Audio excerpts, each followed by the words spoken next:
drive or walk by the southeast corner of 6th and Broad. It's history. It's real-life history. Nothing out of the ordinary grabs your attention. Just another asphalt parking lot downtown. It means pride. But look closely. The world needs to know who these people were. A pair of markers prove you simply can't pave over the past. Richmond has so much history, and this is a great story to be told. The signs pay homage to one of Central Virginia's most important numbers. People need the reminder that even though this seems like it was, over 50 years ago, this is actually where this moment happened.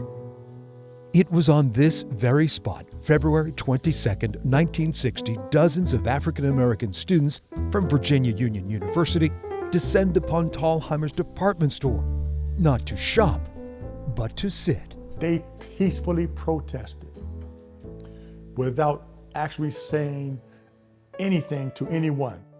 On that Monday, V.U.U. alum Leonard L.K. Harris says 34 students filled the seats inside the cafeteria requesting service. The students are ignored. The most they said was, "I would like to order. I would like to order. I would like to order." And they were denied anything. The cafeteria isn't closed, but it is segregated. And they sat there. They took their books out. They studied. That's what they did. When they refuse to leave, the students are arrested for trespassing and hauled off to jail. They were trained on that, on how to peacefully protest, and they were trained by Dr. Martin Luther King. This defining act of civil disobedience ripples across the city and beyond. They ignited a movement, a peaceful movement. The group is labeled the Richmond 34, but as the years wear on, the students' actions that momentous day fade from memory. You'll find very few people that know about it. LK admits he never heard about the protest growing up in the city during the 60s and 70s. No, I did not honestly say I did not. LK says the Richmond 34 deserved their lasting place on the mantle of history. The more I learned, the more enthusiastic I got, the more I wanted to dig. The television producer is embarking on a feature film about the sit-in more than 6 decades ago. It ignited the flame inside of me to tell this story.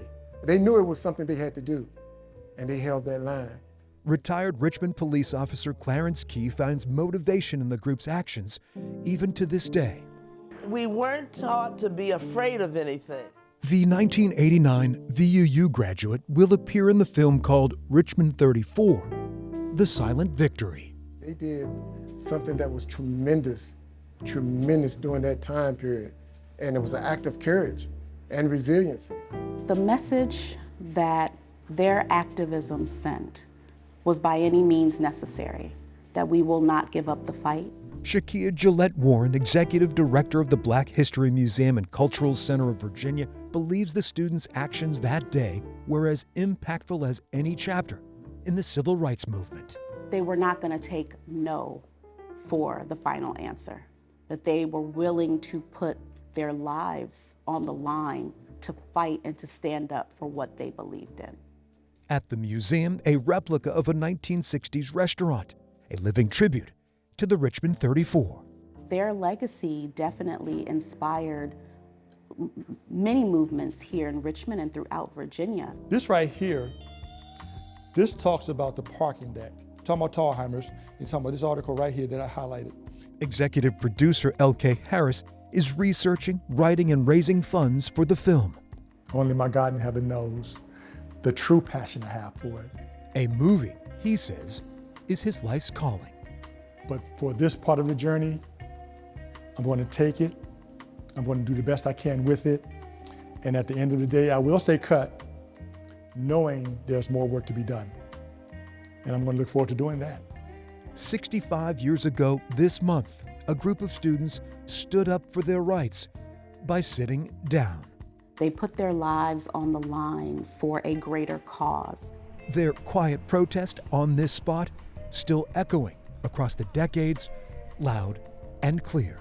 They answered a calling that a lot of people don't want to answer, and they did it. For I Have a Story, They're just sitting there. How do you fight that? You really can't.